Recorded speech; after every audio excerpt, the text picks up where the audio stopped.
Welcome back, McFly subscribers. So I was at Walmart the other day, and I saw these for $1, and actually it came with a couple others. So there we go. It came with 6 of these little jigs, and I thought for $1, that's a good deal for these little jig heads. Now, the plastic on this is pretty cheap. If you barely even tug, in fact, let me grab one out and show you guys. So actually I popped one off just pulling it out of the package, but watch how easy this is. I barely pulled and that got broken off. So these are really cheaply made plastic, but the hooks are pretty sharp. They seem pretty good. They don't bend all that much. So I mean, this would be a pretty decent little jig. It just has this junky plastic on. So I'm going to fix this. I'm going to make a more durable and effective jig from these. So I'll get, for $1, I'm going to get 6 of them. You really can't beat that. And these are light enough. I do a lot of fly fishing, so these are light enough where I can actually cast this on like a 5-weight rod. It's not a very heavy jig, but if you were a conventional fisherman, you didn't want to keep replacing the little, rubber stuff. You wanted something that's durable, that's going to last through dozens of fish strikes without having to replace this expensive plastic. Then let me show you this way that you can actually make something that should last a long time and actually be more effective, in my opinion, and more customizable. Make it your own. So there's a couple things that we're going to need. One is chenille. The other thing we're going to need is marabou. Marabou is a really soft feather that comes on from the back of a turkey or chicken, and this is going to flow really well in the water. We're going to use this as the tail. But use whatever color you want. Now this is not necessary, but I think it really adds to the fly. This is a crystal flash. Adding flash to the fly is really going to give some iridescence, make it look like fish scales. It's going to attract the fish from further away. They can see it easier. I highly recommend this. All right, the other thing we're going to need is some thread. This is for all of you that fly fish and follow my channel. This is Viva 6-aught. I've got this in that hot green, the chartreuse color, to mimic the green in the tail. We're just going to use the same type of thing. If you don't fly fish and you don't tie your own flies, it's called a bodkin, and this is a bodkin holder. You're going to want to get a bodkin holder. You can get all different kinds, but you just need something that's going to hold the thread. It's going to be really hard for you to do this without something holding the spool and allowing you to wind on. All right, let's get to tying. All right, this here is called a vise, fly tying vise. You're probably going to want to get one. They sell them pretty inexpensive. There's some that I've seen that are, $20, $30. Of course, they go way up to $1,000. Okay, so, but you can get them inexpensive. Just get an inexpensive one if you've never done this before. Start low, but if you really like it and you want to get into tying flies, this is my favorite for the money. This thing is about $200, and it's called the Renzetti Traveler. It's a really good one. Anyway, start by putting the hook securely in your vise, and that's going to hold it for you. We're going to take the thread, and we're going to start this right behind that little bump. So this has like a little bump that's supposed to keep this little plastic stuff on. It just kind of acts like a barb to keep it on. So we're going to tie in behind that. And we're going to bring the thread all the way down close to the bend of the hook here. See, where we're starting into the bend. And then we're going to come back up a wrap or 2, maybe 3, until we're right on straight shank. Then we're going to take 1 plume of that marabou. Okay, I'm going to wet it, and I find that it just makes it a little easier. It just kind of manages it all. Easier to tie in and mess with. Now, you could tie this in just like this, and it would make a fairly thin tail. I want a little bit more meat to that tail, so I'm going to grab 1 more strand. Okay, so I wet that strand as well. I'm going to take these 2, and I am going to match the tips like so. And there we go. So that's going to be a little meatier. And now it looks compact right now because it's wet. Once that dries, it's going to really kind of flow out. So what I'm going to do is I'm going to just measure out a tail that is exactly the same length as this whole shank. You can see. So this is from the end of the hook all the way up to the top here. I'm going to rest that straight on top like that, where that measurement is. I'm going to grab it with my other hand here. And then I'm going to do something called a pinch wrap. So I'm going to come up, I'm going to pinch that thread, and now it's up there. I'm pinching it on top. I can release this, and that's going to hold it into place. And now I can bring it down and then I don't tighten until right there when I'm pulling downward. And then what that's going to do is keep that from wrapping around on the hook. Okay, so I'm going to make a couple more wraps now that that's in there. Once that's locked in, that's tied, that's not going to move. I'm going to take a pair of scissors. By the way, these scissors are awesome. They're made by McFly. These have one of the most precise little fine tips on them. You can see it's just the tiniest little tips. This allows me to get in really tight. A lot of scissors are really thick, and then you're missing a lot of stuff. So I love these. They're called mitten scissors. They fit really nicely in your hand. They're really nice. But I'm going to take these scissors. I'm going to rest right up against this bump of the jig, like so. And then I'm going to cut that. And now we can wrap back up with touching wraps. As you can see, I'm touching the wraps. We're just going to keep winding all the way up. And what that does is that's going to keep that body relatively even as we go up. We're kind of dropping a little bit of that bump there. It's going to make it easier a little bit later because we're keeping that taper. Now let's leave our thread close up to that bump. And I'm taking 2 strands of that crystal flash that I had. I'm going to measure this out so it's slightly longer than that tail, as you can see. And you can make it shorter, do it however you want. It doesn't have to be exactly how I do it.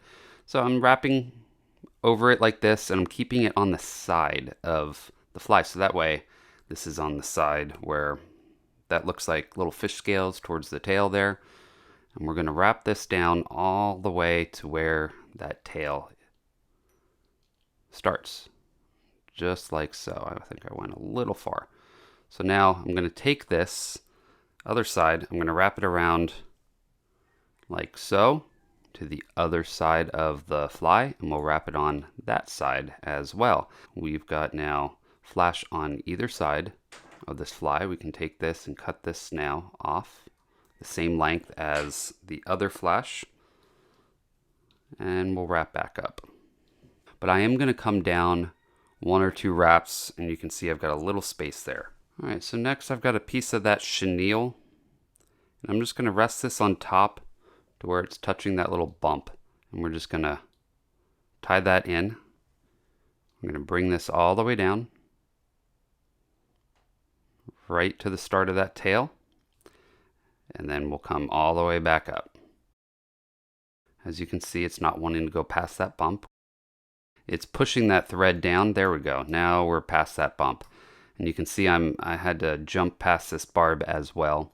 Now, some people have said in the past on my channel that you could take a file and file that down.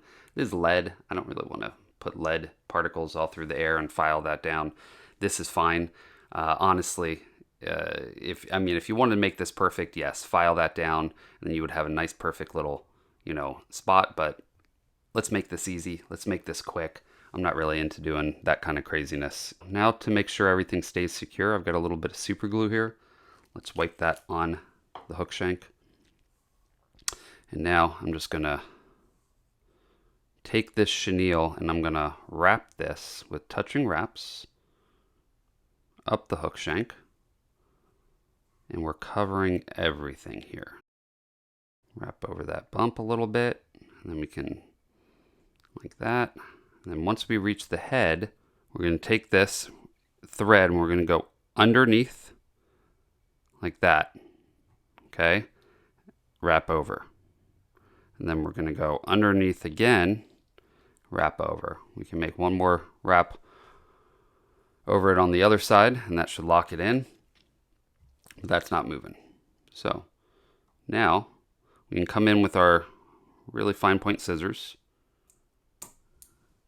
Cut that off, and you can see how tight that got because they are very fine point scissors. Let's go ahead and wrap a few times just to really ensure that we've got a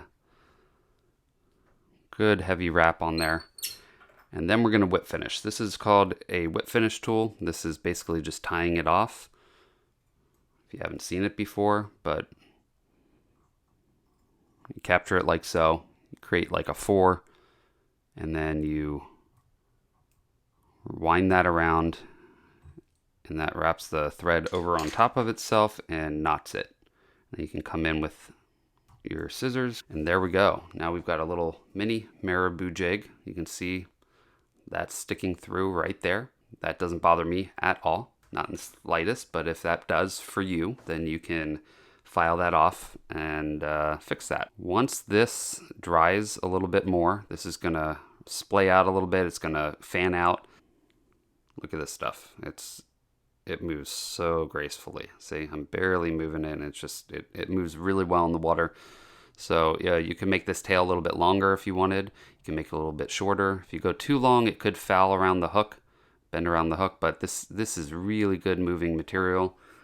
This should get the attention of fish even better than this little paddle tail that originally came with it. So that's what I would do if you had a bunch of these jigs and you were sick of losing the little plastic and having to replace the plastic. If you're a conventional fisherman, that's a really good way. Or if you're like me and you just saw this little pack of $1 for these hooks, and you're like, hey, you know what? I like these hooks. I'm gonna make some flies out of it. This is a great way to do it. So there we go. Little crappie jig, basically is what this is, but it'll catch bass. It'll catch any sunfish. You can even probably catch some trout on it. So this would be kind of like an electric chicken color, I think, with the hot pink and the hot chartreuse. But really, you could tie this in any color you want. Last but not least, with that whip finish, that shouldn't come out if you do well. But if you really want to make sure that it's secure, this is something called UV resin. So basically, it's a resin that you paint on, and then you hit it with a UV light, and it'll cure it hard. This is Solarez Ultra Thin is what it's called, and it's nice because it comes with a little handy paintbrush. I really like it, and I love UV resin. It makes it fishable right away.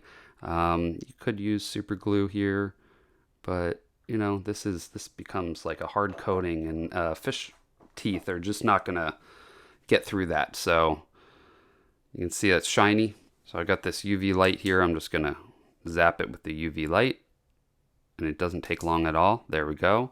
That's nice and hard. Put my fingernail there, and I can't get to it. It's a rock hard coating. This stuff is not tacky at all. It cures that quickly. Super hard. There's no tackiness whatsoever. So I love it. Solarez Ultra Thin. If you want to check that out, it's really good stuff. Check out my sponsor, Risen Fly. Yes, they're the ones that made those scissors that I use today. I really do like these scissors. They're my favorite. It's all I use. I've got tons of scissors. I mean, all different brands.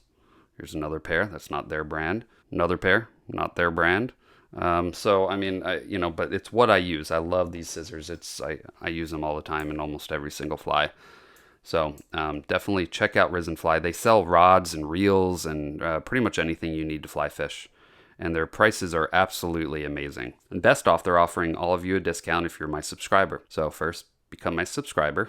Then second, go to www.risenfly.com and type in McFly at checkout, and you'll get 15% off your first order with them. All right, well, thanks for watching, everyone. If you guys like this kind of content, please subscribe and hit that bell notification for future video updates. Well, I will see you on the next video. Now you go catch some fish.